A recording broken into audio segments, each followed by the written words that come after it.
সরকারি চাকরিজীবীদের মধ্যে টাইম স্কেল ও সিলেকশন গ্রেড প্রাপ্তরা উচ্চতর গ্রেড পাবেন বলে জানিয়ে দিয়েছেন আপিল বিভাগ।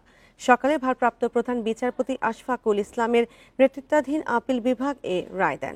বান্ডেল থাকলে প্রতি সেনমানিতে টাকা বাঁচবে। বিকাশ সেনমানি বান্ডেল কিনে জিতুন প্রতি লেনদেনে। এর ফলে সরকারি ও স্বায়ত্তশাসিত প্রতিষ্ঠানের প্রায় 15 লাখ কর্মকর্তা কর্মচারী এই সুবিধা পাবেন। এর আগে 2017 সালে সরকারি চাকরিজীবীদের স্বয়ংক্রিয়ভাবে উচ্চতর গ্রেড পাওয়ার বিষয়ে অর্থ মন্ত্রণালয়ের দেয়া আদেশ অবৈধ ঘোষণা করেছিলেন হাইকোর্ট। সংক্ষুব্ধ চাকরিজীবীদের রিটের পরিপ্রেক্ষিতে এ রায় দিয়েছিলেন হাইকোর্ট। জারি করা অর্থ মন্ত্রণালয়ের পরিপত্র থেকে জানা যায়, একই পদে কর্মরত কোনো সরকারি কর্মচারী 2 বা তার চেয়ে বেশি টাইম স্কেল বা সিলেকশন গ্রেড পেয়ে থাকলে নতুন পে স্কেল অনুযায়ী তিনি উচ্চতর গ্রেড পাবেন না। তবে এরই মধ্যে একটি মাত্র টাইম স্কেল অথবা সিলেকশন গ্রেড পেলে নতুন স্কেলে শুধু একটি উচ্চতর গ্রেড পাবেন।